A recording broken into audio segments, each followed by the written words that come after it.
nih hari ini untuk ngisi. Jadi sebelum kita mulai, perkenalkan dulu, nama saya Faris Sodon Kodri, biasa panggil Faris, Kak Faris, atau Faris juga boleh, nggak apa-apa, silakan saja. Untuk saya sendiri sekarang sedang berdomisili di Jerman, Bremen lebih tepatnya, di bagian utara. Lagi ngapain di sini, lagi lagi sekolah, lagi preparation sebelum masuk college. Jadi namanya tuh di sini tuh abitur, jadi kayak SMA semi college gitu. Jadi belum masuk kuliah tapi juga udah kelar sekolah gitu. Terus untuk pekerjaan, kesibukan tadi sekolah. Untuk pekerjaan juga sebenarnya Faris Teilzeit atau paruh waktu sebagai data scientist, atau juga bisa bilang junior data scientist.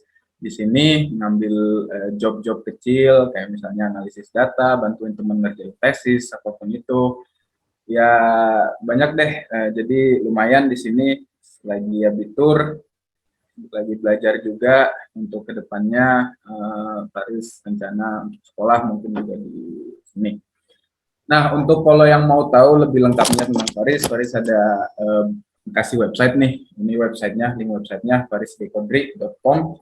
Itu masih dalam pembangunan, jadi belum HTTPS, itu masih diganti, jadi masih HTTP, tapi udah bisa dilihat. Nah, tanpa banyak basa-basi lagi, langsung aja kita mulai. Jadi selamat datang ya untuk untuk hari ini. Kita bakal ngebahas recommendation system. Kita bakal menggunakan use case Netflix. Jadi kita bakal deep down apa itu recommendation system dan bagaimana itu diterapkan di salah satu yang terbaik sekarang adalah Netflix. Cukup besar banget ya algoritma Netflix itu. Nanti juga saya bakal bahas. Nah, ini itu sini yang kemarin nih. Nanti kalau lagi untuk tuh. Nah, untuk hari ini Faris mohon maaf dulu, Faris ada sedikit masalah, tadi udah coba diperbaikin. Faris sebenarnya udah nyiapin kode buat buat nyobain recommendation systemnya. Jadi udah ada kodenya, tapi somehow laptop Faris nggak bisa ngeproses. Tapi nanti di akhir sesi Faris bakal share untuk untuk source code-nya. Jadi kalian bisa cobain sendiri. Langsung kita mulai. Jadi pertama, tadi dulu. Apa itu recommendation system? Dari Wikipedia nih, subclass of information filtering system that seeks to predict the rating of or preference a user would give to an item. Jadi kalau misalnya kalian buka Spotify atau YouTube atau apapun itu, kalian pasti di homepage atau for you page itu biasanya di Instagram, itu kalian bakal dapat rekomendasi banyak item-item, banyak publikasi-publikasi yang mungkin kalian tertarik berdasarkan apa yang telah kalian lihat, genre apa yang kalian suka dan segala macam. Nah, gimana sih cara kerjanya? Di recommendation system itu ada dua inti. Jadi ada dua cara untuk membuat filter ini, untuk memunculkan rekomendasi tersebut. Yang pertama adalah content based filtering, lalu yang kedua adalah collaborative based atau behavior filtering. Nah, content based filtering ini itu seperti ini. Jadi diagramnya seperti ini. Jadi misalnya person A, person B, person C, person D punya item yang sama. Terus ada user baru di mana user ini pernah suka nih misalnya item yang dimiliki oleh person A. Nah, terus dia bakal direkomendasi item C berdasarkan sesuatu yang sudah dijalani sebelumnya. Jadi persona, kalau dibilangnya itu teknisnya adalah persona. Jadi misalnya persona A itu suka A, B, C, D, persona B suka A, di sini bisa dilihat bakal direkomendasi item C berdasarkan persona yang sama tadi. Nah, teknisnya gimana? Teknisnya seperti ini. Ini tadi diagramnya kita ambil 4 orang gitu misalnya ya. Ada person 1, 2, 3, 4. Jadi yang pertama namanya Dwi, Asep, Bambang, dan Intan. Ini kita pakai use case adalah video, film. di sini adalah genre, di mana misalnya Dwi suka action, crime, sci-fi, komedi, lalu Asep romance, animation, horror. Ini yang kosong-kosong ini bakal kedepannya bakal jadi rekomendasi. Lalu Bambang ini suka horror, komedi, animation, romance, Intan suka komedi, crime, action, sini juga bakal nyari rekomendasi. Nah, gimana cara kerjanya? Pertama akan dicari persona yang sama dalam konten based filtering, yang mirip lah, bukan yang sama. Jadi contohnya misalnya di sini Dwi dan Asep mirip nggak nih? Misalnya action, crime, sci-fi, komedi, romance, animation, horror. Berarti nggak cocok. Nah, berarti Asep bakal misalnya contohnya langsung di pairin ke Bambang, yang dimana mereka sama-sama suka horror, mereka sama-sama suka romance, dan mereka sama-sama suka animation. Berdasarkan Bambang, Asep ini bakal kedepannya bakal suka komedi, atau dari Dwi ini ke Intan, dia bakal suka sci-fi, jadi komedi ke komedi, crime ke crime, action ke action, sci-fi disuka. Intan belum tahu apa yang suka selanjutnya, maka akan direkomendasi sci-fi.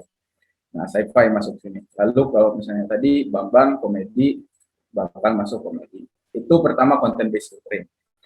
Nah, advantage-nya apa? Dia simple, dia nggak susah, jadi kayak cuma nyocok-nyocokin doang. Lalu disadvantage-nya apa? Dia nggak ada no new things gitu. Jadi dia tuh nggak ada kayak misalnya cross genre, atau kalau misalnya kalian nonton Netflix, kalian cuma suka action, horror, sama komedi, kalian bakal dapat rekomendasi film yang kayak gitu-gitu aja, nggak ada bakal nanti film romance yang muncul atau film apapun yang lain lah yang muncul. Jadi yang kayak refreshment disebutnya itu.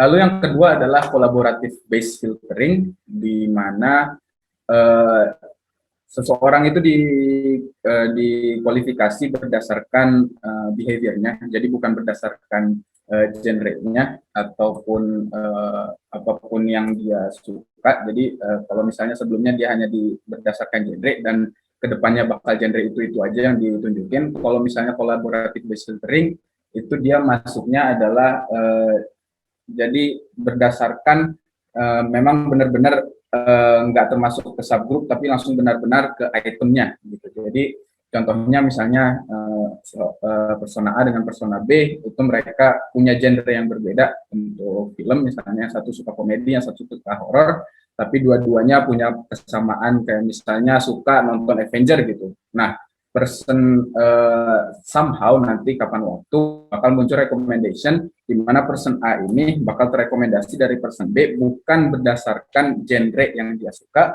tapi berdasarkan rating dari person satunya, di mana dia itu nggak terlalu cocok kalau misalnya disamain genre, tapi dia bakal muncul. Nah, itu yang dinamain refreshment tadi itu. Contohnya di sini kayak tadi, ini ada beberapa film dengan ratingnya macam-macam, jadi kayak Memories, Gangster, Halo, Charlie Chaplin. Itu kalau misalnya dilihat ke yang tadi di sini, itu adalah action, crime, sci-fi, komedi, segala macam. Itu genrenya beda-beda. Di sini bisa dilihat kayak Memories, Gangster, Halo, Charlie Chaplin. Ini Memories ini kan film baru, Gangster itu film gangster, namanya film gangster, Halo, sci-fi, Charlie Chaplin, komedi, lalu ada drakor, Memories, Halo.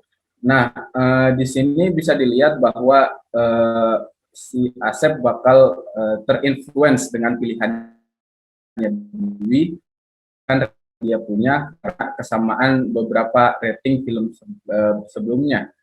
Dan ini dia ratingnya mirip-mirip dengan Bambang, kayak misalnya Bin dia Bambang tinggi 7 dan Intan adalah 9. Lalu kalau misalnya Doraemon di sini mereka 9 dan 8, Conjuring 10 dan 9, tapi Bambang Blue Valentine, berarti Intan di sini nggak bakal pernah dapat rating Blue Valentine berdasarkan collaborative based filtering, karena di sini ratingnya jelek dan rating mereka mirip-mirip dari beberapa film sebelumnya. Seperti itu. Jadi kalau misalnya dilihat di diagram sebelumnya, Dwi ini dipairkan dengan Intan dan Asep dipairkan dengan Bambang. Jadi Dwi menginfluence Intan dan Intan juga terinfluence oleh Dwi berdasarkan apa yang mereka suka dalam genre atau misalnya musik, film, apapun itulah berdasarkan genre. Kalau Asep dan Bambang mereka juga dipairkan berdasarkan genre. Tapi kalau misalnya daripada collaborative based filtering sendiri, mereka di pairnya berbeda. Jadi yang satu, yang Dwi ini menginfluence Asep dan Bambang menginfluence Intan. Jadi hasilnya juga berbeda di situ. Nah, advantage-nya apa? Banyak sekali cross genre atau cross interest information yang baru. Disadvantage-nya apa? Not new user friendly. Jadi untuk melakukan collaborative based filtering ini dibutuhkan data yang cukup besar, data yang banyak. Jadi dia nggak bisa cold start. Jadi dinamakan, ada salah satu masalahnya itu cold start problem. Jadi di mana user baru itu dia dapat rating yang memang benar-benar random, dan rating yang random ini dia kurang cocok dengan user. Jadi lama-lama ketika user mulai memakai aplikasi tersebut, website tersebut atau apapun itu, baru bisa collaborative based filtering ini berjalan. Nah, lalu gimana dong solusinya? Ada yang dinamakan hybrid. Hybrid ini yang mulai populer sekarang, digunakan oleh Netflix, digunakan oleh YouTube, digunakan segala macam. Di mana mereka pertama melakukan content based filtering, lalu collaborative based filtering atau behavior filtering. Jadi pertama dicari dulu rekomendasi misalnya genre, lalu dari genre itu dimasukin rekomendasi random atau rekomendasi film yang termasuk dalam genre tersebut.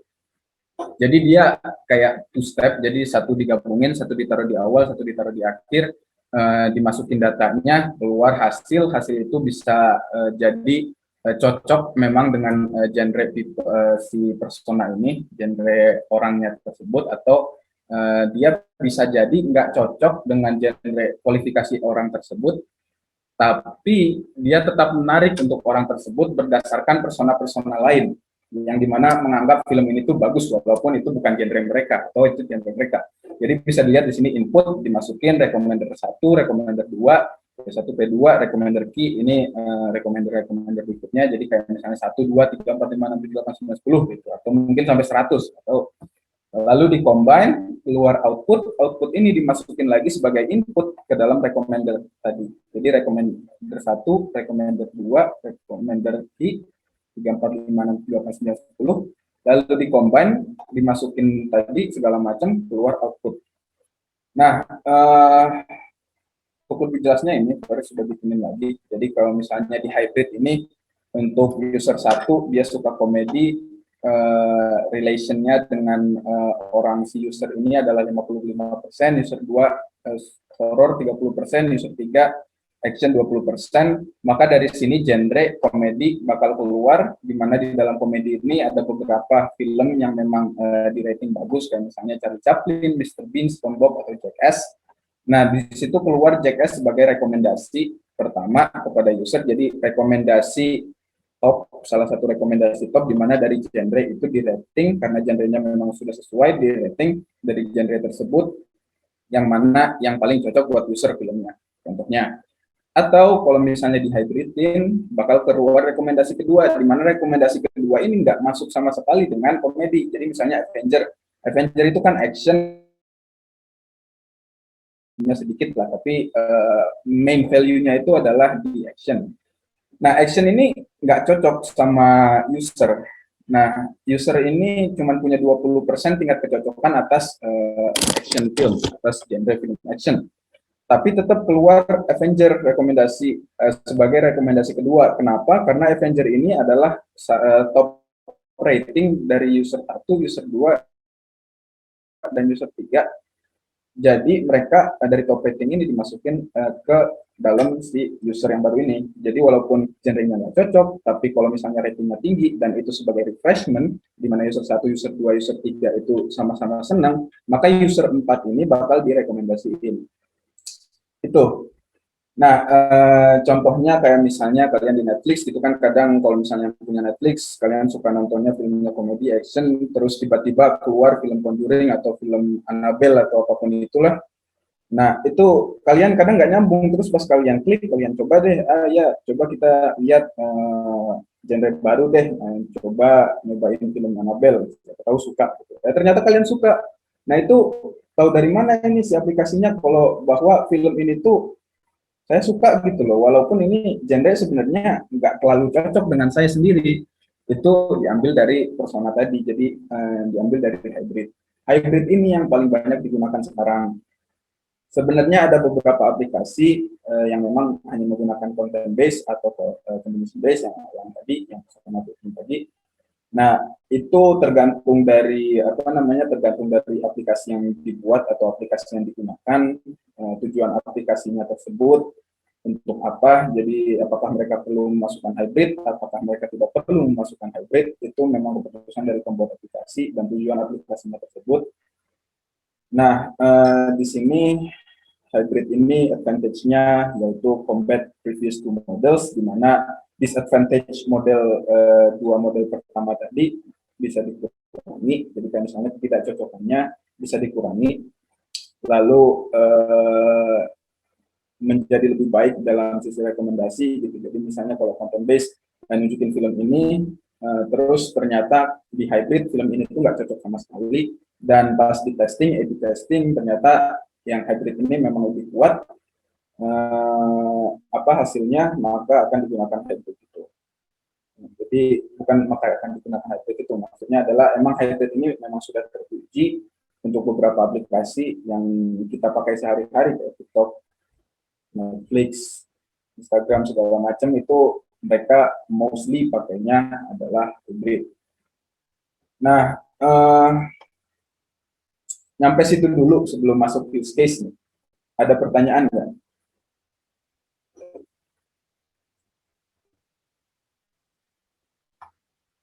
Kalau ada pertanyaan langsung open mic aja, saya nggak bisa ini soalnya. Nggak bisa lihat tulisan.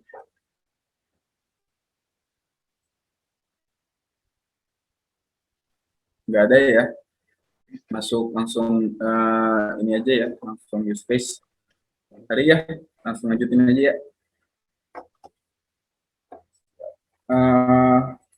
Kalau gitu kita masuk Netflix. Nah, Netflix ini gimana? Netflix itu salah satu algoritma yang paling bagus hari ini. Jadi TikTok lalu Netflix, atau Netflix lalu TikTok, saya lupa juga. Jadi memang 80% revenue Netflix itu datang dari recommendation system mereka yang memang sangat-sangat bagus, dan juga sudah sangat-sangat kompleks banget.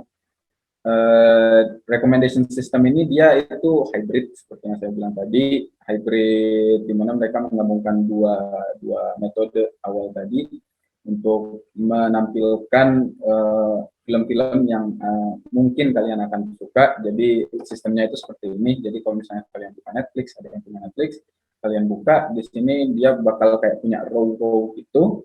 Lalu dari row teratas ke row terbawah itu yang paling banyak, yang paling memungkinkan, yang ratingnya yang apa, yang probability untuk kalian suka dan kalian memang nonton gitu, itu lebih paling atas ditunjukin, dan lebih ke bawah itu lebih random, yang dia memang ratingnya itu, yang probability untuk kalian tonton itu juga rendah.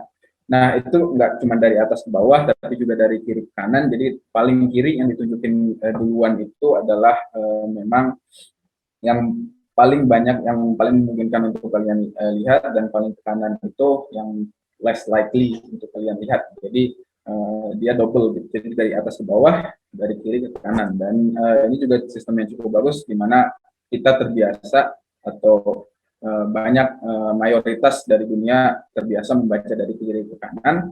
Jadi yang pasti yang akan dilihat dari mata itu psychologically dari kiri dulu ke kanan. Jadi kiri itu memang, kiri atas itu paling top, dan kanan bawah itu paling low probability. Nah, Netflix menggunakan tiga rancangan untuk mereka, untuk row mereka. Jadi yang pertama itu ada personalized video ranking. Jadi misalnya di sini bisa dilihat di fotonya adalah violent TV programs, atau genrenya mungkin horror, dan crime, dan action, itu untuk violent. Lalu itu personalized itu yang memang sudah personalized, yang memang kalian suka gitu. Jadi apa tadi yang algoritma pertama itu Jadi yang memang sudah genre yang paling benar, yang benar-benar cocok buat kalian itu masuk ke paling atas, dan di paling kiri itu yang probability-nya bakal kalian tonton. Yang paling besar probability-nya, jadi paling atas paling kiri yang saya bilang tadi itu yang paling besar probability-nya, bisa kalian scroll juga ke kanan segala macam. Lalu top end video ranker. Nah, topics ini adalah baru di situ algoritma hybridnya mulai bekerja, di mana menyocokkan yang tidak hanya trending tapi juga yang cocok untuk kalian. Jadi dari genre itu dimasukin film mana yang paling cocok untuk kalian, walaupun itu kadang cross genre atau cross apa namanya, cross genre sih, terus genre yang genrenya itu nggak cocok untuk kalian bakal dimasukin juga, bakal kalian juga. Dan semakin kalian lihat apa namanya, semakin banyak kalian coba ngetik di top end video ranker ini, kalian juga bakal si algoritmanya juga bakal makin advance. Jadi the more data you have, the better is your algorithm. Jadi itu prinsip awalnya gitu. Jadi nggak ada aplikasi yang dia tuh bisa cold start. Nah, untuk di sini bisa kalian lihat juga, misalnya dari personalized video ranking adalah film gitu misalnya ya. Kalian sukanya yang crime, yang action, Peaky Blinders nih, atau Breaking Bad salah satu yang saya suka. Lalu di situ bisa kalian lihat The Chef ini. The Chef ini kan nggak masuk gitu loh sama kayak violent TV program. Nah, tapi kok bisa muncul ke situ? Nah, itu gimana ceritanya? Itu mereka memakai hybrid, jadi tidak hanya populer dan banyak disukai oleh banyak orang. Jadi kalian juga terinfluence dari situ. Apa namanya, ranking-ranking orang lain. Jadi nggak cuman kalian sendiri. Jadi kalian itu, data kalian itu di-compare dengan data orang lain, yang dimana data ini bisa datang dari mana aja, nggak cuma Netflix. Mungkin mereka beli data dari Google, mungkin mereka beli data dari Instagram, dari Facebook, dari apapun itu. Jadi mereka saling bertukarkan data, menyocokkan genre. Kalau misalnya di sini nanti hanya perlu movie kan, jadi dimasukin movie, lalu dari movie ini bisa ditunjukin mana aja yang kalian mungkin akan suka, yang high probability kalian akan suka. Jadi kayak misalnya top genre kalian ya violent, tapi kok muncul di sini ada film komedi, ada film horor, ada film masak-masak, ada film animasi gitu kan, nggak terlalu nyambung. Tapi pas kalian lihat, most case saya juga atau semua lah bisa saya bilang itu mereka cocok gitu loh. Lalu dari situ baru keluar yang trending now ranker. Nah, trending now itu ya yang memang mungkin nggak ada hubungannya dengan genre kalian. Lalu dari nggak ada hubungannya dengan genre kalian itu juga mereka kayak misalnya ya masa bodoh lah, ini yang lagi trending, kalian suka atau nggak suka bisa kalian pilih. Nah, jadi memang dari atas itu personalized, less personalized ke bawah. Jadi sebelum kayak yang tadi more likely to see, less likely to see. Jadi makin ke bawah less likely, makin ke kanan juga less likely. Walaupun probability-nya besar, jadi kalau misalnya di styling ini makin ke kanan, kalian makin nggak tahu gitu. Tapi termasuk dalam genre kalian, jadi termasuk rekomendasi juga buat kalian. Makin ke bawah, makin nggak cocok sama kalian, makin random sama kalian, tapi who knows, mungkin kalian suka dan itu bakal jadi fit lagi untuk algoritmanya untuk buat nge-calculate lebih besar lagi, untuk nge-calculate sesuatu yang mungkin lebih random lagi, tapi kalian probability-nya itu suka gitu, misalnya TV shows atau apapun itulah. Nah, itu dari sisi ranking, cara mereka meranking algoritmanya salah satunya. Lalu bagaimana mereka ngambil kontekstual datanya, ini berdasarkan time, konteks, sequence-nya. Jadi video apa aja yang kalian tonton, dari mana, pakai alat apa, terus videonya apa, itu bisa beda-beda. Jadi kayak misalnya contohnya kalian nonton Stranger Things sini dari komputer dari Amerika, terus kapan kalian terbang atau dari user lain gitu, misalnya ada yang nonton pakai tablet Mas Rohman. Jadi si algoritma ini juga bisa berganti menggunakan aplikasi, bukan aplikasi, menggunakan gadget apa yang kalian gunakan, itu juga bisa berubah walaupun highly likely-nya enggak. Jadi misalnya kalian buka di HP nih, buka di HP, terus paling kiri atas itu yang paling high probability kalian tonton, ternyata dari HP itu adalah misalnya Captain America.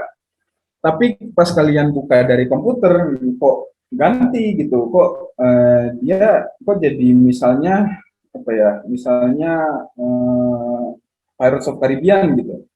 Kok mereka bisa ganti? Itu juga terinfluence dari mana kalian, di mana kalian nontonnya, dari gadget apa yang kalian gunakan, dan gadget dari mana juga tempatnya yang kalian tonton gitu. Misalnya kalian lagi di Amerika terus kalian pindah ke US, bukan kami Amerika ya, sama maaf, dari Australia pindah ke US gitu, terus kalian dihitung recommendation-nya, kalian pantengin terus tuh recommendation-nya, itu kok tiba-tiba berbeda, regionalnya kok berbeda, jadi beda beda rekomendasi. Itu kenapa? Karena salah satunya adalah kalian juga terinfluence dari lingkungan sekitar. Kalau misalnya kalian di sekolah atau kalian misalnya lagi kuliah gitu, terus banyak orang yang di US tuh topeng ngomongin di sekolah tuh atau di kampus tuh ngomongin semuanya, wah film animasi terbaru atau film apapun itu yang mungkin nggak cocok ke kalian, dan itu mungkin bakal muncul ke rekomendasi kalian, di mana kalian itu terrekomendasi itu hanya berdasarkan di mana kalian tinggal, apa yang kalian gunakan sebagai untuk alat menonton, dan segala macam. Lalu kontekstual ini juga ada kayak misalnya filmnya. Jadi kalau misalnya yang karena kalian juga nggak terlalu bisa ngerating, tapi bisa sih ngerating, tapi jarang yang rating. Jadi yang dicarinya itu bukan rating, tapi watching time-nya. Jadi kalau misalnya kalian nonton nih, nonton suatu acara untuk misalnya 10 jam dan acara ini terbagi di genre bla bla bla. Nah, maka berdasarkan acara ini akan dicari algoritma kalian, dibikin, disesuaikan, apapun itu kalian bakal ketemu berdasarkan apa aja. Jadi yang harus diperhatiin bagaimana mereka mereka membuat algoritma, bukan membuat algoritma, menjalankan algoritma mereka untuk kalian, mempersonalize kalian itu nggak hanya dari genre ataupun film yang kalian suka, tapi juga dari watching time, dari iPhone, iPad, apapun itu gadget yang kalian gunakan atau tempat kalian berada gitu. Jadi kalau misalnya buka Netflix di Indonesia bakal keluar MyStreams itu paling banyak show-show itu yang memang berbahasa Indonesia. Terus kalau misalnya Paris lagi di Jerman di sini bakal keluar juga show-show yang memang berbahasa Jerman, walaupun memang itu juga terinfluence dari film apa yang mereka punya di tiap regional gitu, yang restricted itu dari datanya sendiri.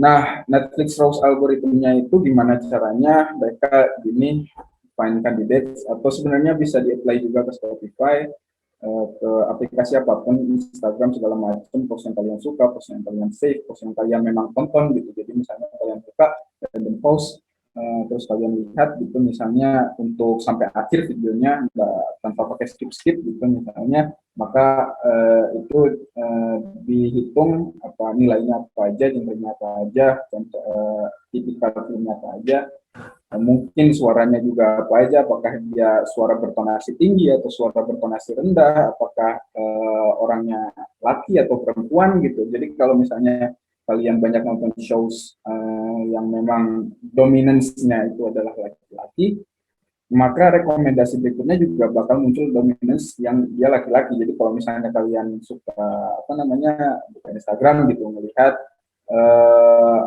jilbab gitu misalnya, melihat atau motor gitu misalnya. Nah, kalian bakal ke-mix antara For You page-nya ini bakal ke-mix antara jilbab dan motor. Dan kadang-kadang mungkin atau bisa 1-2 adalah yang lain gitu, misalnya game atau apapun itu, tapi itu akan terpendam karena kalian nggak banyak nonton itu. Jadi find candidates dari apa yang kalian tonton, terus evidence itu menggunakan machine learning calculating, lalu difilter, duplicate itu. Jadi kayak misalnya apa aja yang bisa, misalnya kandidat mana aja yang misalnya cocok dalam kriteria 1, 2, 3 yang cocok pada kalian, terus di ranking, di format, ditaruh, di format, habis di format itu udah di format itu udah di show gitu, terus sama kalian di choose sebagai tahap akhir. Nah, si choosing itu adalah sebagai evaluation gitu. Jadi berdasarkan apa yang kalian tonton itu dihitung. Sequence-nya gini, dia adalah sebuah loop. Jadi mereka gitu terus, semakin lama kalian buka aplikasi tersebut, semakin lama kalian menggunakan service tersebut, maka algoritmanya juga bakal semakin advance. Dan cenderung sesuatu yang harus diperhatikan untuk kalian, karena di Jerman, di Eropa, atau dan juga mungkin di US, jadi negara-negara barat itu mereka sudah banyak mulai mengeluarkan sesuatu yang dinamakan seksis, atau yang salah satunya part adalah LGBTQ segala macam. Mereka meranking, mereka sebenarnya dikecam untuk tidak meranking berdasarkan apa yang kalian tonton. Jadi kalau misalnya kalian nontonnya sesuatu yang kayak saya bilang tadi, dominance adalah kebanyakan TV show-nya adalah laki, atau di dalam TV show tersebut adalah dominance-nya adalah perempuan, maka yang kalian tunjukin ke depannya juga itu yang algoritma bakal tunjukin ke kalian ke depannya itu juga bakal masuk banyaknya juga yang tadi antara laki atau perempuan, tergantung yang mana kalian banyak lihat. Nah, ini cukup menjadi kontroversial di sini karena apa namanya kayak mengkategorikan lelaki itu lebih dari perempuan atau sebaliknya, itu menjadi cukup kontroversial. Jadi saran saya kalau misalnya kalian ada rencana bikin algoritma rekomendasi atau apapun itu, coba jauhkan dari hal-hal tersebut, di mana kalian mencoba meranking kayak sesama manusia gitu. Misalnya kalian mencoba meranking bahwa laki memiliki ranking lebih tinggi dari perempuan, atau perempuan memiliki ranking lebih tinggi untuk daripada laki-laki, itu cenderung menjadi masalah, dan itu juga termasuk Netflix. Belum banyak publikasi yang membahas itu, tapi ini hanya behind the scene dari saya, di mana itu cukup menjadi sesuatu yang diperbincangkan. Nah, itu dari Rose-nya. Terus page-nya gimana sih cara mereka bikin page-nya? Jadi mereka punya video corpus. Video corpus itu kayak data bank-nya untuk mereka, di mana di situ isinya adalah jutaan, mungkin milionan video, film, shows, dokumenter atau apapun itu. Lalu dari video corpus itu berdasarkan evidence ini maksudnya hasil dari algoritma mereka, hasil dari hybrid tadi yang mereka bikin, itu mereka mencoba meranking yang top VR, top N, trending, common words, BYW segala macam. Jadi yang paling banyak kalian tonton sampai yang paling banyak possibility-nya yang bakal kalian tonton, dan sampai ke yang paling rendah possibility-nya yang kalian tonton. Betul. Nah, dari situ bakal dimunculin circa 10.000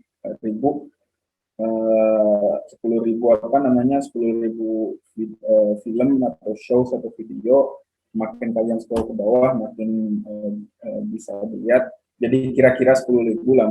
Kalau misalnya kalian memang rare gitu, genre yang nggak jelas gitu yang kalian suka, ya nggak apa-apa sih, tapi jadi videonya juga makin jadi limited yang rekomendasi buat kalian. Jadi page generation plus ranking 40 itu maksudnya size dari videonya, jadi 40 ke kanan, 40 ke bawah gitu. Jadi rankingnya macam-macam ya, tapi ke bawah ini nggak terlalu sampai 40, jadi cuma ada top and trending, segala macam. Itu dari page algoritmanya sendiri. Nah, ini computational steps, itu gimana mereka mengkomputasinya segala macam. Jadi ada offline, nearline, online. Di sini bisa kalian data, kalian lihat dari result offline data, misalnya mereka punya training data segala macam, masuk karena designers ini kayak engine offline-nya mereka, engine di tempat servernya mereka. Lalu di situ di machine learning algorithm menggunakan model, di mana dari situ offline computation, dari offline computation masuk ke nearline computation menggunakan lagi machine learning algorithm. Lalu dari Nearline sini, misalnya dari Nearline baru bisa kalian lihat kayak Cassandra, MySQL, FH itu untuk computational yang memang lebih berat, kayak misalnya menggunakan deep learning atau segala macam. Dari situ juga mereka menggunakan online data service, semuanya dioper-oper. Jadi mereka sudah menggunakan hybrid, dari hybrid itu di hybrid lagi, dari hybrid itu di hybrid lagi. Jadi di prosesnya berkali-kali untuk membuat rekomendasi ini kayak misalnya bagus gitu untuk kalian.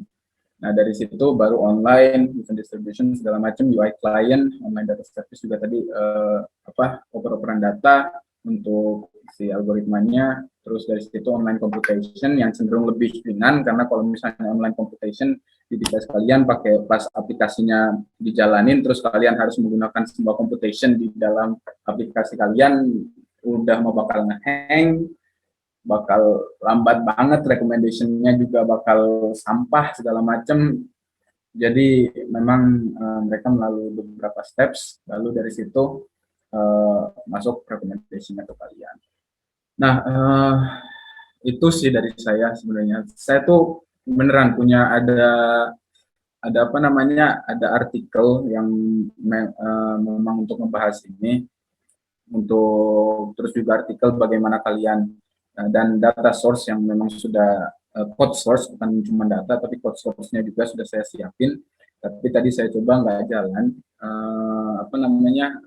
entah bagaimana lainnya, saya nggak jalan atau apapun lah, tapi saya bisa coba share ke kalian link dokumentasinya dan untuk PowerPoint ini dan juga code source-nya tadi. Jadi kita teoretikal aja dulu hari ini, mohon maaf banget.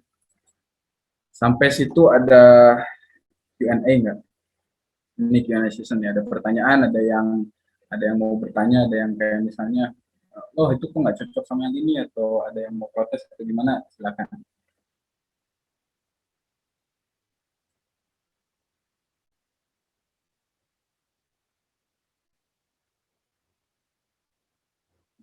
Saya mungkin stop share dulu.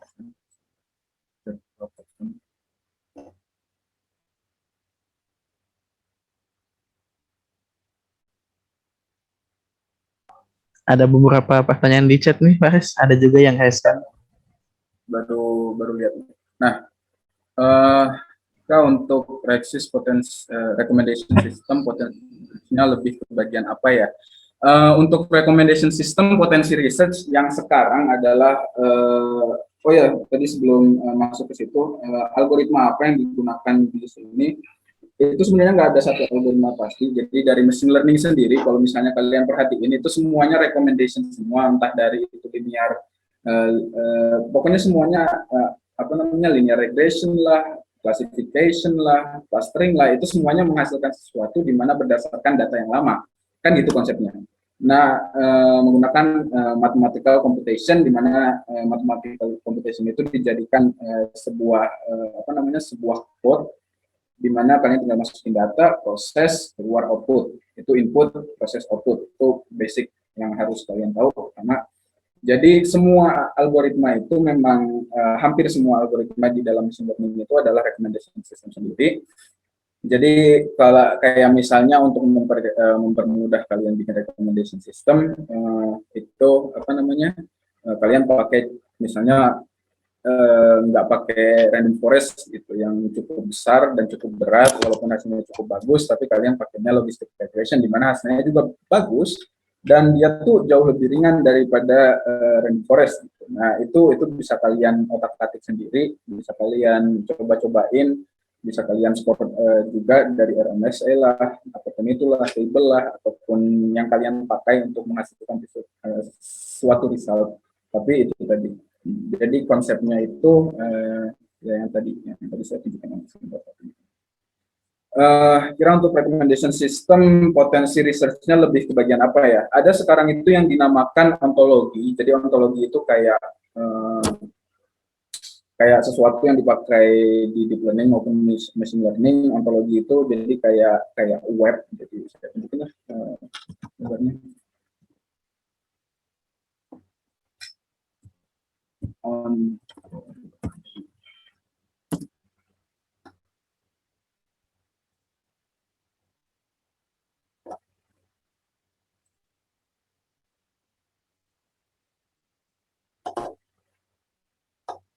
Nah, jadi kalau misalnya ini, nah ini ontologi, ya, di mana dia tuh bentuknya web, one thing, terus jadi kayak ada grup itu dari ontologi itu, dari grup itu terus nanti rekomendasinya yang mana dikalkulasi segala macam. Ini ada salah satu namanya ontologi, di mana kalian sudah punya aplikasi ontologi atau algoritma ontologi, di mana kalian jadi kayak ontologi itu sebuah cara untuk melakukan rekomendasi, di mana dia itu tidak perlu melakukan banyak banget kode gitu. Jadi kalian tinggal masukin data ke ontologi, nanti ontologinya ngeproses sendiri terus keluar output. Jadi kalian nggak usah ngecoding kayak misalnya kayak codingan misalnya script panjang banget buat ngebikin algoritma kalian. Kalian tinggal bikin ontologinya gimana, terus ontologi ini bisa disesuaikan, cuman ganti-ganti term doang.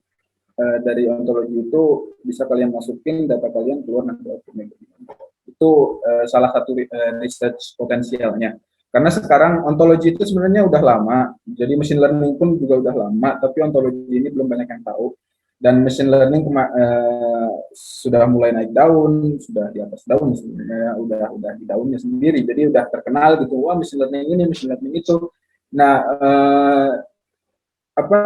ontologi ini belum banyak yang tahu. Nah, jadi kalau kalian mau misalnya memang mau research tentang recommendation system, yang saya saranin itu pertama ontologi, atau yang kedua yang bagus juga adalah kalian mencoba membuat hybrid recommendation system kalian sendiri. Gitu. Jadi kalau misalnya di sini tadi saya tunjukin kan ada yang hybrid menggabungkan dari content base, menggabungkan ini content base sama collaborative base, kalian bikin hybrid. Nah, hybridnya ini kalian sesuaikan, kalian jadi kayak kalian bikin sebuah hybrid yang dimana hybrid itu lebih efektif dari sebelumnya, lebih baik dari sebelumnya, lebih resultnya juga lebih keren, lebih errornya lebih sedikit segala macam. Nah, itu opsi kedua. Jadi ada dua opsi itu yang saya rekomendasi buat kalian. Jadi antara bikin hybridnya atau belajar bikin ontologi. Jadi ontologi juga harus dibikin sih. Jadi kalau hybrid ini cenderung lebih mudah karena kalian memang sudah familiar dengan machine learning, dari kode-kode machine learning segala macam. Jadi kalau ontologi ini dia memang baru, jadi juga belum banyak banget, bukan banyak banget sih, belum banyak review-review atau paper-paper yang mudah dibaca tentang ontologi ini. Dan ontologi ini termasuk dia tuh sebenarnya udah banyak di research tapi sempat terlupakan, dan jadi orang nggak terlalu banyak kenal tentang ontologi ini. Dan itu salah satu cara untuk untuk belajar ontologi, ya salah satu caranya ya baca paper research. Jadi kayak nggak ada artikel Medium, nggak ada artikel data science org atau apapun itu cukup cenderung lebih susah. Jadi untuk ontologi ini cenderung lebih susah, tapi kedepannya bakal banyak banget yang menggunakan ontologi. Jadi karena recommendation system itu nggak cuman buat aplikasi, nggak cuman buat apapun, tapi itu juga digunakan untuk kehidupan sehari-hari. Jadi kayak misalnya kalian bos nih suatu perusahaan, kalian mau ngasih kontrak ke kalian ngelelang kontrak gitu misalnya. Nah, daripada kalian ngelelang kontrak terus ngasihin kontrak, mikir-mikir, oh ya gue kasihin deh ini kontrak ke lu karena lu misalnya saudara gue gitu, daripada kalian ngasihin kontrak kayak gitu, walaupun gak ada yang salah dengan itu, daripada kita langsung ngedirect karena kita punya relation ke seseorang, kita kasih kontrak itu, kita coba kita calculate gitu, pakai recommendation system, di mana kita belajar keberhasilan kontrak-kontrak sebelum orang itu. Jadi kayak misalnya perusahaan A, B, C gitu, kalian punya kontrak, kalian harus milih di antara 3 perusahaan ini, yang mana yang mau kalian kasih kontraknya, projectnya, terus kalian review nih dari past keberhasilan kontrak mereka, menggunakan hybrid tadi, metode hybrid itu kalian review. Oh ternyata walaupun misalnya teman atau orang yang saya kenal atau saudara saya itu berada di di company C, tapi company A jauh lebih bagus kualitasnya daripada company C. Jadi untuk menyelamatkan company saya terpaksa atau misalnya jauh lebih baik untuk memilih company A gitu. Itu juga pakainya recommendation system. Jadi recommendation system itu besar banget dan nggak cuman kayak rekomendasi video YouTube atau Instagram atau TikTok atau apapun itulah yang kita suka lihat sekarang. Enggak, jadi banyak sih yang bisa kalian lakukan dengan recommendation system. Kalian mau beli sepeda bekas gitu, terus kalian mau pilih yang mana yang jauh lebih baik daripada kalian scroll bertahun-tahun gitu buat nyari sepeda yang banyak kan. Misalnya kalau di sini tuh ada yang namanya eBay Kleinanzeigen itu, wah itu ada ratusan halaman itu dari sepeda bekas. Daripada kalian scrollin satu-satu, mending kalian coba bikin recommendation system 1-2 hari terus keluar recommendationnya yang mana, terus recommendation system itu bisa kalian jual gitu misalnya. Jadi nggak cuma dapat sepeda, dapat uang juga buat bikin recommendation system itu untuk pertanyaannya tadi. Pertanyaan kedua, wow, kalau recommendation system itu ada yang berdasarkan umur? Nggak ada. Jadi tergantung kalau misalnya kalian rekomendasi, kalian coba nih, bentar, ini umurnya itu saya bahas dua-duanya aja deh. Kalau misalnya umur tontonan buat anak kecil, maka ada, karena YouTube punya YouTube for Kids, Netflix juga punya batasan umur, bisa kalian setel batasan umurnya. Jadi kayak misalnya kalian batasin umurnya 0 sampai misalnya 15 gitu ya. Jadi yang 16 ke atas nggak bisa muncul. Itu recommendation sistemnya bakal tetap nyala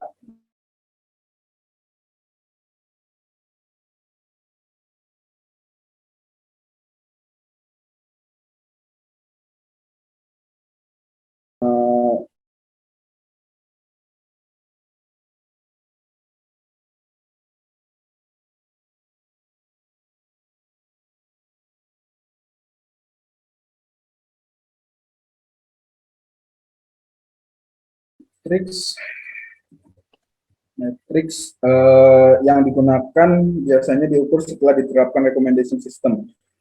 Tergantung algoritma apa yang kalian gunakan. Jadi kalau misalnya kalian menggunakan regression, ya KPI-nya kayak logistic regression itu kan classification, berarti ya contohnya MSI, RMSI gitu, atau apa ya, banyak banget sih. Jadi tergantung algoritma yang kalian pakai untuk membuat si recommendation system tersebut, maka si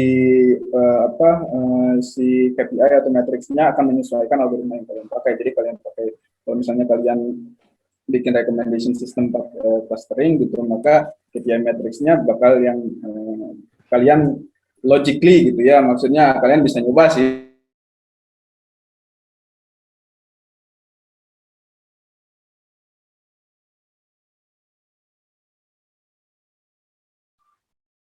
satu matriks. Jadi kayak misalnya untuk regression mungkin mereka punya matriks yang sama, maksudnya faktanya berapa yang sama, maka kalian gunakan matriks itu. Dan matriksnya juga mungkin kalian menggunakan beberapa matriks sekaligus untuk mengkomparisinya. Gitu. Reinforcement learning dan recommendation system.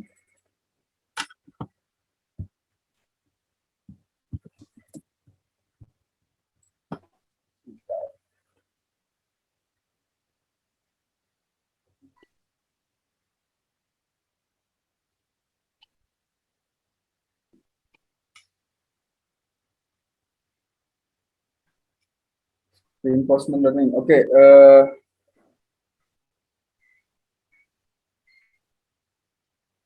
sebentar saya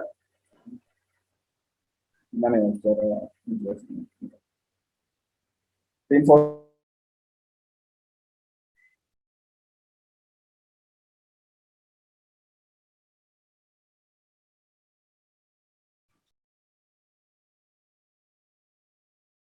Nah, dari situ persepsinya juga dihitung. Jadi mereka sama-sama ngitung terus dibandingin resultnya, result mana yang bagus.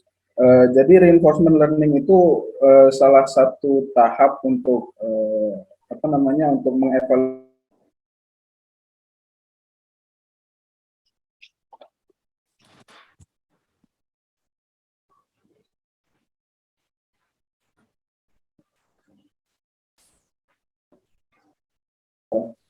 agent kalian, misalnya algoritma kalian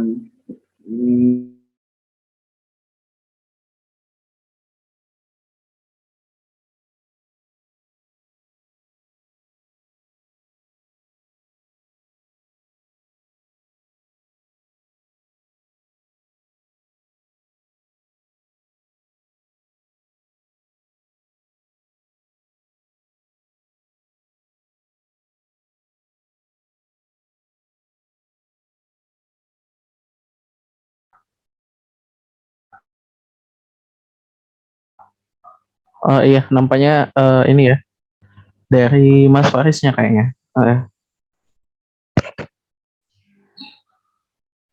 Oke, tunggu sebentar ya teman-teman. Nah, oke, betul. Iya. putus ya, maaf. Ah, oke, sip, udah balik. Sorry, maaf banget. Tadi sampai mana ya, Ari? Putusnya sampai mana ya? Pas mau cobain yang itu sih, yang reinforcement.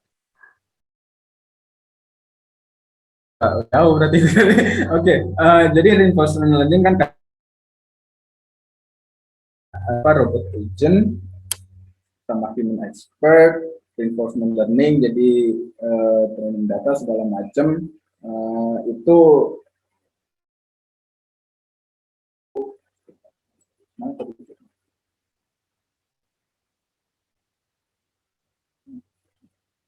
nah, reinforcement learning ya.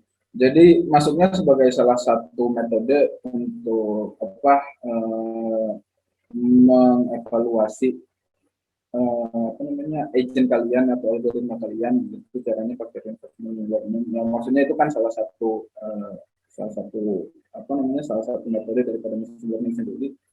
Ya, ML, RL kan berbeda, tapi itu bisa kalian pakai juga untuk hasil juga sebenarnya, ya untuk forecast segala macam. Itu juga kan, itu sebenarnya semuanya kan rekomendasi. Jadi kayak misalnya kalian hitung sesuatu, ngitung cuaca apapun itu kan rekomendasi. Jadi nggak ada di dalam AI sendiri itu apa namanya, seperti yang saya bilang tadi, hampir semuanya itu adalah rekomendasi daripada algoritma yang kalian sudah sesuaikan, kalian sudah e-commerce that doesn't have watching time, does it better to use hybrid? Two, how about company like OLX that the product mostly used car, motorcycle, come and go? Does it better to use hybrid? E-commerce. E-commerce itu kan e-commerce that doesn't have watching time. E-commerce doesn't have watching time. True. Jadi e-commerce nggak punya watching time, tapi yang kalian punya tetap adalah misalnya hybrid apa, yang kalian punya adalah searching apa namanya, searching history. Jadi kalau misalnya watching time itu bisa kalian compare dengan searching history. Sebenarnya searching history itu salah satu yang memang digunakan banyak dari e-commerce, dari Google segala macam. Jadi yang kalian search, yang kalian misalnya save, atau yang kalian misalnya memang sudah beli, itu bakal di computation tanpa menggunakan watching time, karena ya nggak ada watching time seperti yang Mas itu David bilang tadi. Jadi yang dihitung itu adalah memang dari historinya, dan mereka juga cenderung beli data dari orang lain. Jadi hampir semua company juga beli data dari bank data besar kayak Google atau apapun itu, yang mereka juga memang menjual belikan data mereka secara privat, atau misalnya secara mereka lihat statistik ads gitu misalnya yang memang dibuka gitu misalnya, atau Google Trend itu kan ada, mereka melihat Google Trend atau ngambil scraping dari Google Trend itu yang menurut mereka cocok, dari situ dijalankan ke kalian algoritmanya. Tanpa watching time, jadi yang dilihat ya apa, histori kalian, area kalian. Mungkin kayak saya kurang tahu lebih detailnya kayak gimana kalau area kalian. Mungkin juga bisa jadi gadget apa yang kalian itu, terus juga ya macam-macam.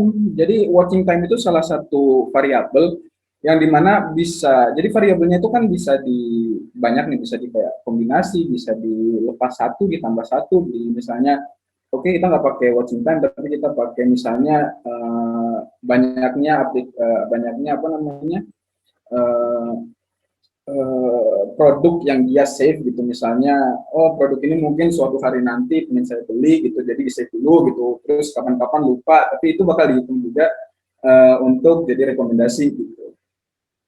Pertanyaan kedua, how about company like OLX that the new products mostly use car or motorcycle come and go? Does it better to use hybrid? Oh, saya mikir dulu nih. Salah satu opsi hybrid yang bisa kalian lakukan seperti OLX itu misalnya kalian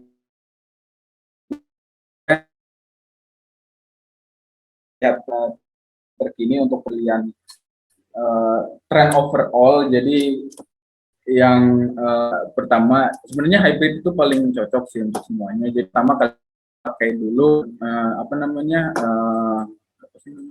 content based filtering, di mana dia bisa nge-cold start, jadi berdasarkan tren yang ada di start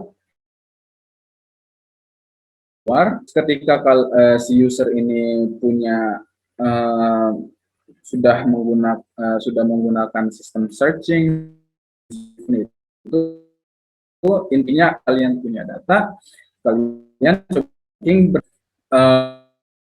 kolaboratif base itu kan apa namanya yang behavior filtering itu. Jadi sebenarnya paling cocok itu untuk company yang memang e-commerce, company yang memang memperjualbelikan konten tidak hanya produk. Itu dari sisi saya sendiri, dari experience saya, itu paling cocok memang menggunakan hybrid. Jadi nggak semua pukul rata. Itu juga konsep yang memang yang harus kalian punya di kepala kalian, bahwa nggak satu algoritma itu cocok untuk semua case. Jadi saya juga nggak bisa bilang semua e-commerce itu harus pakai hybrid. Mungkin ada yang memang cocok untuk cuman pakai misalnya konten collaborative base, tapi in this case like OLX, product mostly used car atau for motorcycle, kalian bisa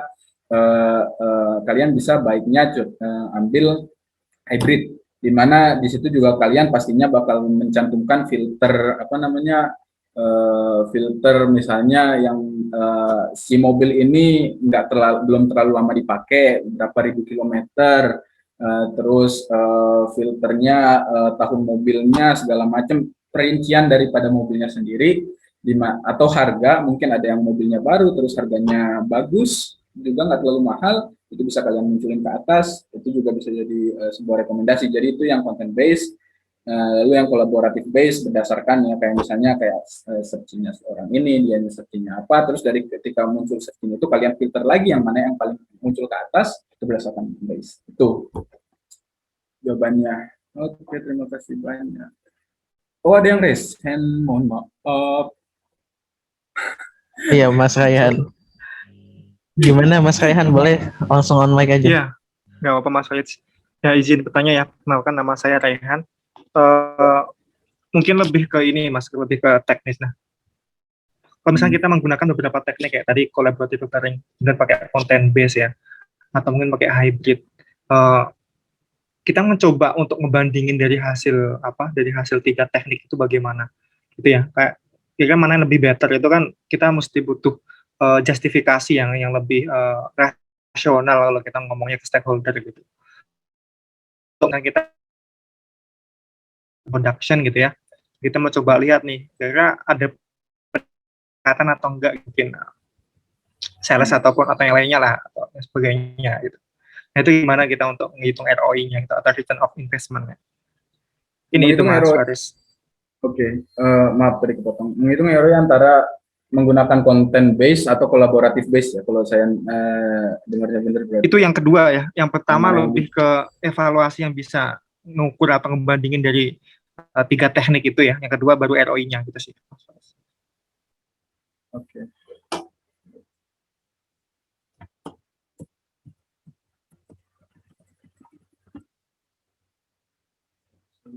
mikir.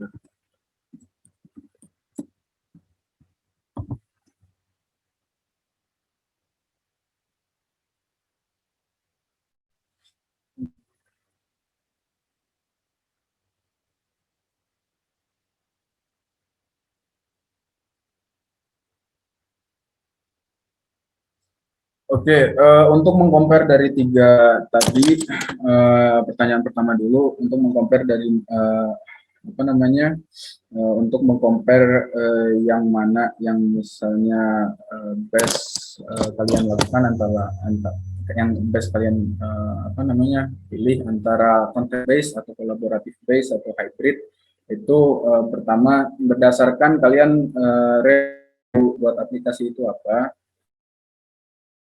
adalah sebagai e-commerce, maka yang bisa highly efektif menggunakan hybrid,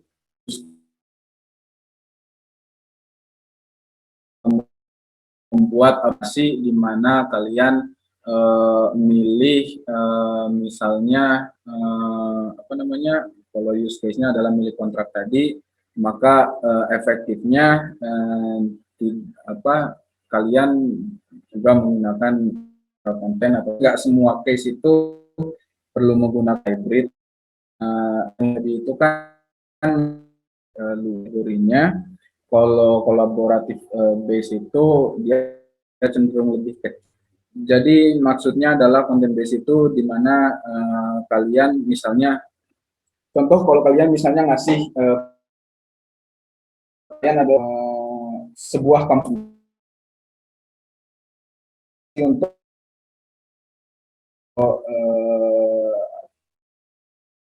ya udah ingin ngasih apa namanya, ingin ngasih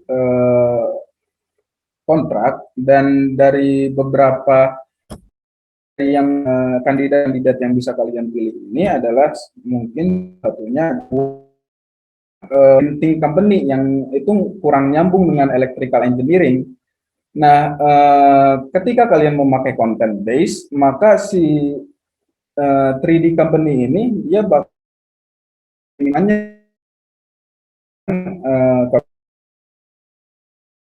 hal data si company ini kan misalnya sebuah apa namanya, sebuah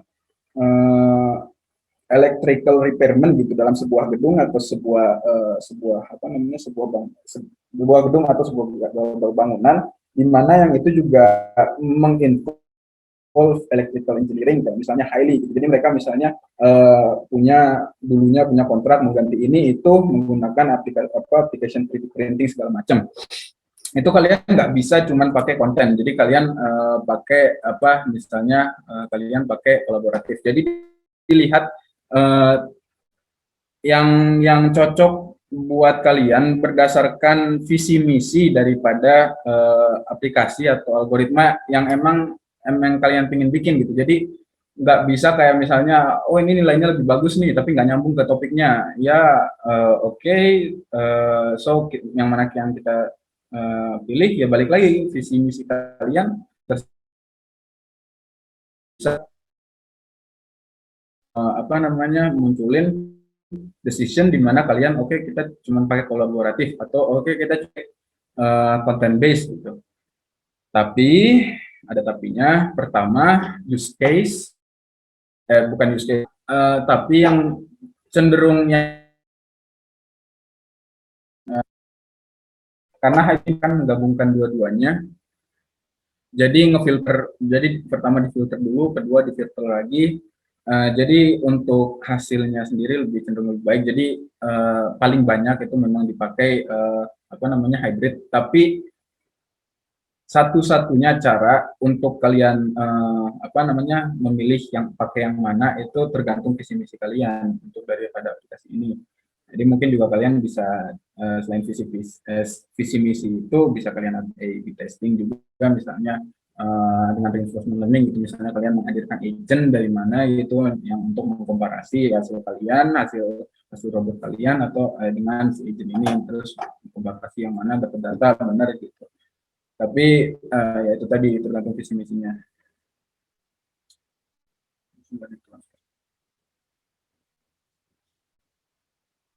Terus ROI. Mas, tadi yang ROI itu boleh boleh dijelasin nggak maksudnya ROI untuk recommendation system ini apa? Jadi apa spesifiknya yang dituju dari ROI? Iya, jadi misalkan ya kita tuh ada e-commerce sama di perusahaan kami ya, yang kita bikin coba recommendation system, tapi itu ada produk-produknya gitu. Nah, kita mau coba lihat customer-nya itu, kalau misalkan nanti dia kita coba menggunakan recommendation engine dan enggak, nanti kan ada perbedaannya atau enggak dengan misalkan transaksinya lebih banyak gitu ya, pembeliannya, ataupun mungkin bisa lebih banyak waktunya ya mereka berkunjung di e-commerce kita. Nah itu kita perlu mengukur dari segi profit sih lebih tepatnya gitu Mas ya. Dengan kita ada solusi recommendation engine itu ada bedanya atau enggak, atau mungkin sama aja. Nah itu sih mungkin jadi pertanyaan juga gitu. Jadi bagaimana mengukur hasil ketika itu sudah memang masuk di lapangan gitu ya? Betul, tapi lebih ke ini ya, profit ya lebih tepatnya Mas. Oke. Ada beberapa cara, tapi cara yang paling efektif sekarang itu yang mungkin masih old school gitu ya. Pertama ya survei, itu pasti. Jadi kayak misalnya, kamu punya rekomendasi sistem ini, terus kalian isiin dong, surveiin dong bahwa apa yang kalian lihat ini bagus atau enggak. Atau yang kedua adalah kalian membuat rekomendasi, terus dari rekomendasi kalian cantumin juga misalnya setelah kalian rekomendasi ini, misalnya kalian punya produk gitu ya, misalnya produk A, kalau misalnya kalian rekomendasiin terus produk A ini banyak yang nge-save, banyak nge-like, atau kalau misalnya dalam contoh Netflix gitu banyak ditonton, jadi maka rekomendasi ini juga bagus gitu. Tapi sebelum masuk ke lapangan sendiri kalian bisa dengan beberapa orang, jadi sebelum kalian memang munculin ke publik, itu kalian punya recommendation system nih, udah jadi nih, skornya juga bagus nih, saya dengan data training, kalian testing, skornya bagus. Terus sebelum kalian munculin ke lapangan, A/B testing dulu dengan beberapa orang, jadi kalian memang kayak misalnya nge-hire orang, atau memang dari employee kalian sendiri, kalian coba nih rekomendasi kita, nilainya bagus, tapi apakah untuk kalian cocok nggak nih? Karena kadang nilainya bagus, tapi nggak terlalu cocok untuk orangnya sendiri, itu kan masalah yang lebih rigid, yang cukup rigid juga. Nah dari situ bisa kalian bisa kalian perbaiki model kalian. Tapi kalau misalnya itu memang sudah di publik, jadi kan nggak semua invention itu kalian langsung jadikan publik. Jadi kayak misalnya kalian punya aplikasi yang rilisnya misalnya versi 1.2 gitu misalnya. Nah, kalian sebelum menghasilkan membuat update baru, kalian punya testing dulu. Jadi kayak misalnya 1.2 titik alpha gitu, atau 1.2 titik beta gitu misalnya. Jadi kalian nggak ujuk-ujuk bikin, wah kita punya recommendation system baru, terus kalian langsung, nah ini kita langsung kasih lemparin aja ke publik. Nggak kayak gitu. Jadi kalian harus, sebelum kalian lemparin ke publik, itu kalian coba edit testing dulu dengan beberapa orang atau jumlah orang yang terbatas, yang dimana kalian memang bisa hitung sendiri bahwa ini lebih baik daripada sebelumnya, baru kalian masukkan ke publik. Nah kalau misalnya itu masih kecil, kayak misalnya konsumernya juga misalnya masih nggak terlalu banyak, nggak sampai kayak ratusan ribu atau jutaan gitu, maka bisa kalian lempar langsung ke publik. Karena short to say bahwa orang-orang yang menggunakan aplikasi kalian paling awal adalah orang-orang yang memang itu menjadi subjek A/B testing kalian sebelum kalian makin bertumbuh. Karena kalau misalnya kalian makin bertumbuh, kalian nggak bisa A/B testing dengan seluruh user, karena kalau misalnya ada masalah nanti langsung usernya udah males lagi make. Jadi kalau misalnya kalian aplikasi baru, kalian misalnya startup gitu, terus kalian coba pakai recommendation system, Nah, dari situ baru bisa ya tadi itu A/B testing atau survei ya, survei A/B testing hampir mirip lah ya. Jadi itu tadi memang harus ya, cara ROI-nya itu dari situ tadi. Untuk dari sisi profit nih, kalau dari sisi profit apa namanya, bisa kalian misal hitung daripada per user. Jadi kalian udah lulus A/B testing dan cocok. Untuk dari sisi profit sendiri, ketika kalian sudah upload itu kepada umum, ini semoga saya ngomongnya nggak belibet ya. Ketika udah masuk umum, kalian bisa review dari tiap user itu apakah pembeliannya naik atau apakah pembeliannya turun. Jadi kan bisa kalian misalnya bisa review antara masuk banyak user makin naik profit. Nah, tapi jangan direview keseluruhan daripada user dan keseluruhan profit, melainkan direview daripada user yang sudah stay di situ, terus dari user stay sebelum update ini muncul, terus apakah ada tingkatan pembelian daripada user itu yang terinfluence karena recommendation system kalian bagus gitu loh. Jadi nggak ngitung profit seluruh, tapi adalah peningkatan yang aplikasi atau peningkatan revenue daripada user yang memang sudah stay sebelum update baru itu dirilis. Harusnya itu menjawab atau nggak tahu gimana. Sudah cukup menjawab atau belum? Atau masih ada pertanyaan? Iya, iya. Nah, ke Mas Farid. Terima kasih. Ini itu tadi ya, jadi mungkin kita nggak bisa ngitung kayak ngitung keseluruhan fitnya. Mungkin kita cek dulu sebelumnya dia pernah pakai atau enggak. Nah, itu jadi catatan masukannya sih. Oke, makasih Mas Farid. Ya, itu salah satu catatan yang cukup penting dari experience yang memang itu tadi karena berjalannya waktu, user juga makin nambah, revenue-nya juga makin nambah, bisa jadi user ini juga tertarik daripada user lain, di mana user lain ini juga bilang, oh ya ini rekomendasi sistemnya bagus. Nah, cara kita melihat rekomendasi melihat screen time-nya atau melihat seberapa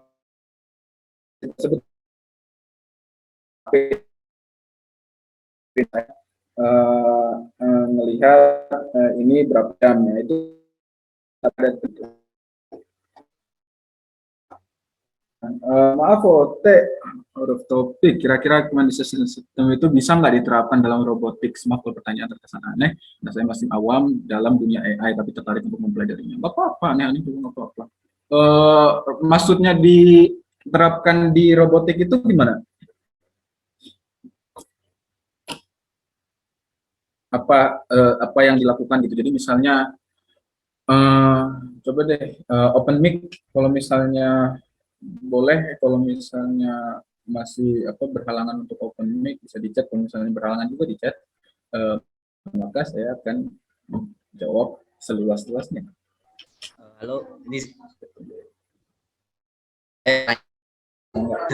ya karena menurut maksudnya saya itu mungkin kayak rekomendasi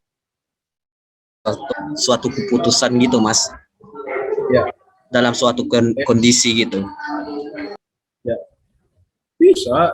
Bisa banget maksudnya kalau misalnya nih ya kalian punya bikin robot nih yang dimana kalian ngebikinin kopi, misalnya robotnya nih, kalian robot ngebikinin kopi, terus kalian masukin sensor cuaca misalnya atau sensor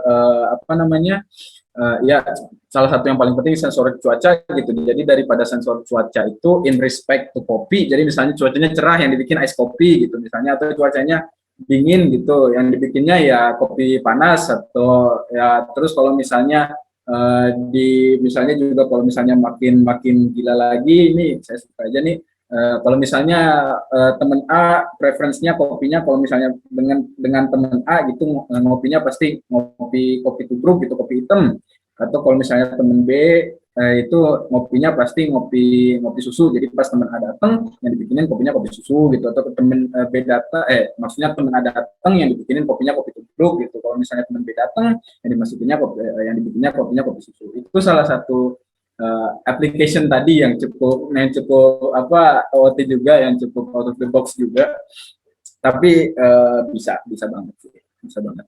Jadi tergantung balik lagi ke visi misinya itu apa. Jadi kalau misalnya wah kamarnya berantakan nih, terus jadi ya diberesin dulu kamarnya sama robotnya, atau wah kamarnya kayak rada lembab, bau segala macam, bukain jendelanya, disemprotin parfum gitu ya, tergantung kondisinya. Ya kayak yang tadi Mas Adimas tadi bilang. Pertanyaan. Iya, terima kasih Mas. Sama semangat ya belajarnya. Sebenarnya saya sih saat ini sedang dalam masuk tim robot soccer humanoid gitu Mas. Jadi ya, siapa tahu ada sarannya gitu terhadap suatu keputusan gitu. Ada sih kalau misalnya di robotik beberapa lalu kalian pernah pasti udah pernah dengar yang kayak checkerboard dari Google yang menang lawan master, atau misalnya main catur gitu yang menang dari master, itu juga kan pakai recommendation system. Jadi ketika musuh itu memasukkan ngelangkahin yang mana, dikalkulasi, terus yang nilainya paling tinggi, langkah berikutnya ke situ. Jadi kalau misalnya soccerboard, saya kurang itu namanya soccer, yang robot soccer tadi itu bisa dikalkulasi kalau misalnya bolanya dipas ke kamu, pas ke robot A gitu, terus di robot A ini di depannya ada robot, ada 3 robot gitu, terus misalnya untuk untuk maju ke depan dan ngoper bola ke belakang lagi, itu kemungkinannya, probability-nya untuk nggak kehilangan bola itu lebih bagus untuk ngoper ke belakang, maka direkomendasiin ngoper ke belakang. Jadi biar si bolanya itu tetap aman. Jadi tergantung visi misinya. Gitu. Kalau lanjut ya ke pertanyaan. Terima kasih Mas. Kalau kayak rekomendasi orang di LinkedIn itu pakai hybrid juga kah, Kak? Saya kurang buka LinkedIn. Jadi yang saya tahu itu rekomendasi orang itu muncul ketika kalian kayak misalnya nge-connect dengan satu orang, maka spesifikasi satu orang ini bakal muncul untuk rekomendasi berikutnya. Jadi kayak misalnya kayak misalnya kalian nge-connect dengan orang yang lagi kuliah di Harvard gitu. Dari orang yang kuliah di Harvard nanti bakal muncul banyak orang lagi yang rekomendasinya adalah dia kuliah di Harvard, mungkin kamu kenal, dia kuliah di Harvard, mungkin kamu kenal, atau dia mungkin kuliah di dia kuliah di Harvard, terus majornya adalah major computer science gitu, mungkin kamu kenal, jadi Harvard dan computer science. Nah kalau itu dia nggak cenderung nggak pakai hybrid. Untuk rekomendasi orangnya sendiri ya beda lagi. Kalau misalnya rekomendasi buat ya atau apapun itu beda lagi. Nah untuk rekomendasi orangnya sendiri itu sejauh yang saya pelajari itu menggunakan content base. Jadi memang jadi dari grup kamu nyambungin ke grup yang lain, dari dalam grup yang lain ini ada grup-grup kecil lagi itu mungkin kamu tertarik, jadi itu makanya pakai content base. Ini ada pertanyaan satu lagi nih, kalau di Grammarly gimana Mas? Selain mengoreksi kesalahan, biasanya mereka suka memberikan rekomendasi penggunaan kata atau frasa lain, bagaimana sistem rekomendasinya? Oh oke. Jadi untuk mengoreksi sendiri itu kan pakai ngoreksi sendiri itu kan pakai matching, itu pakai apa namanya? Ya itulah yang bisa merecognize itu salah atau benar berdasarkan pengucapannya. Nah untuk rekomendasi kata itu sendiri biasanya kalau dari Grammarly atau Google Translate itu tergantung daripada konteksnya. Jadi mereka udah di training datanya itu konteksnya kayak gimana. Jadi misalnya kalian nulis surat nih, surat kalian tuh formal, kalian coba masukin sesuatu yang memang dia tuh kalian coba sebaik-baiknya untuk membuat surat yang formal, tapi ada beberapa frase di mana terlalu formal, maka akan dibaikin dari si Grammarly. Gimana caranya? Dia engine-nya besar banget, jadi mereka nelen ratusan juta data dari paper, dari artikel yang mereka bagi-bagi itu formal, itu enggak, ini efektif, ini enggak. Salah satu cara efektif itu misalnya kalau misalnya dengan menyusun poin yang sama, dengan menyusun kata yang sama, kata ini lebih singkat dan poin yang disampaikannya tetap sama atau poin yang disampaikannya lebih kuat, itu makanya NLP kalau nggak salah, Natural Language Processing. Di situ keluar poin-poinnya setelah Natural Language Processing itu, terus juga nanti kan dijalani lagi, masuk lagi ke machine learning buat munculin kata mana yang paling bagus dalam konteks tersebut gitu. Jadi mereka ngeluh data dulu banyak, terus diproses data itu jadi numerical, mathematical data. Jadi dari misalnya kayak A gitu di labelin, itu namanya encoder gitu. Jadi misalnya A itu 1, B itu 2, dari situ di labelin, dari situ diproses ke matematik, dari matematik itu mereka punya algoritmanya sendiri, mathematical value-nya segala macam, terus keluar dari situ poinnya, dari result itu di compare, nanti direkomendasi mana yang masuk. Nah, bagian terakhir ini juga recommendation system setelah keluar poin-poin tadi. Jadi mereka memang besar banget itu datanya, proses datanya, baru tahap terakhir setelah keluar skornya, baru direkomendasi. Nah, setelah keluar rekomendasi, mereka evaluasi lagi. Itu ngelup aja sih, itu natural daripada semua machine learning gitu, semua AI, justru segala sesuatu yang kita lakukan di hidup kita pasti ngevaluasi, nggak cuma di AI juga. Jadi kayak misalnya kalian nyoba bikin kopi nih, wah kopinya kurang pahit atau kurang susu atau kurang gula atau gimana pun itu kan kita evaluasi lagi gitu, sistemnya gitu. Jadi recommendation system pasti dipakai di pun itu Grammarly. Jadi nah, ini saya sudah dipotong oleh sang MC, katanya last question ya yang itu. Mohon maaf, tapi aduh, MC, ya udah, makasih banyak itu lesnya. Kalau misalnya ada yang punya pertanyaan lebih lanjut, bisa tanya saya lewat website gitu. Website itu ada ada link contact me-nya, ada link itunya saya juga, ada link email website saya juga, ada link LinkedIn-nya. Tapi LinkedIn jujur saya baru banget, jarang banget ngebuka, jadi ini saya share websitenya aja deh. Silakan dicek di situ, siapa tahu ada yang mau project bareng gitu kan, atau mau belajar atau mau nanya-nanya aja, nyantai bisa dikontak di situ. Terima kasih. Mungkin kalau misalnya ada kedepannya ada lagi sesi lagi, kita bakal coba hands on pakai data kode. Oh ya, ini saya hampir lupa. Nih, ini dokumentasi salah satu yang mau saya tunjukkan untuk menggunakan recommendation system di Python, tapi tadi nggak jalan, entah kenapa. Udahlah, nggak apa-apa lah. Mungkin nanti kalau ada sesi berikutnya gitu. Gitu semuanya. Oke. Sip, thank you ya Faris, makasih banyak. Nampaknya ini ya menarik banget, sampai yang nanya ini lumayan panjang, ada yang sampai ngajuin 3 pertanyaan malahan. Nah, oke, teman-teman, itu tadi sesi Q&A-nya. Tapi sebelum kita udahan, ini ada info penting nih dari tim NLP Indonesia AI. Nah, di sini udah ada Mbak Obia ya. Halo Mbak Obia. Halo semua, thank you Mas Hari. Oke, sip, boleh silakan Bu. Oke, aku boleh share screen ya Mas Hari ya. Oke, sip. Sip. Oke, teman-teman udah bisa kelihatan semua.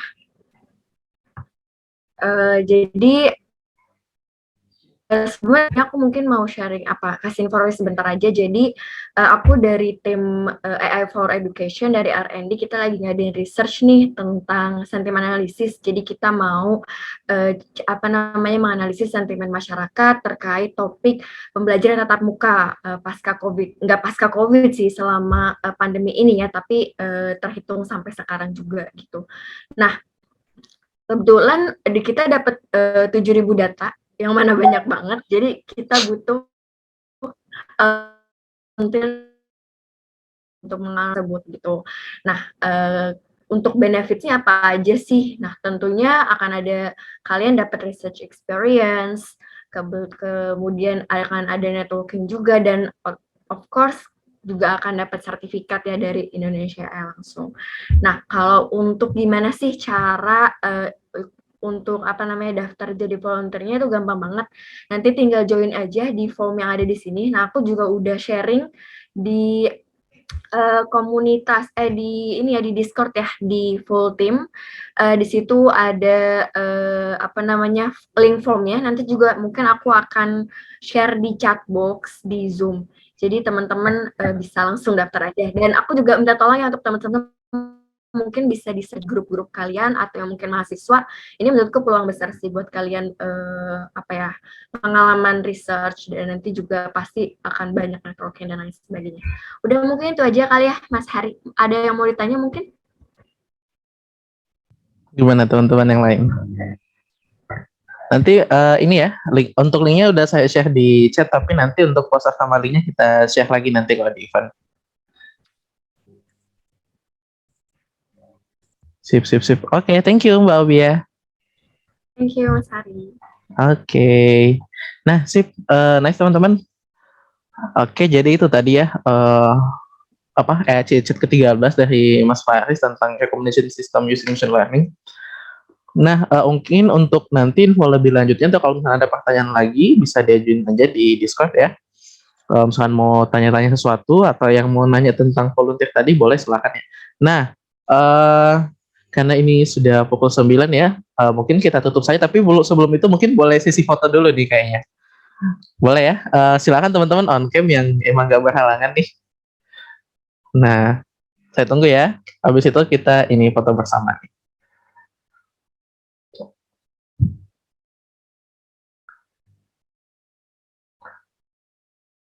Boleh silakan teman-teman yang emang gak berhalangan sinyal ya atau apapun, boleh silakan on cam dulu. Nah, oke, ditunggu untuk yang lain juga.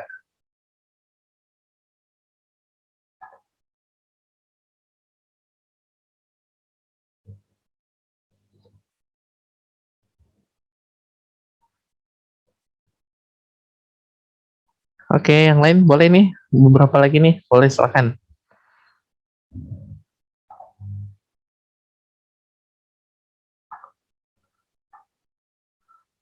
Oke, nah, sip, mungkin saya hitung ya. Oke, 1, 2, 3.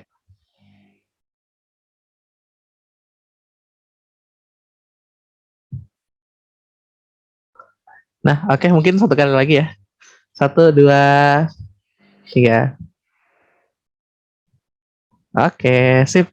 Thank you teman-teman, makasih ya. Makasih semuanya. Nanti ditunggu ya, pekan depan akan ada exchange lagi. Silahkan dicek aja di ini ya, di event di Discord. Nanti akan infoin lagi kok. Oke, makasih teman-teman, makasih Mas Faris, makasih Mbak Obia, ada juga makasih Mas Angga dan teman-teman yang lain udah hadir. Sampai ketemu di AICC selanjutnya dan selamat malam. Bye bye.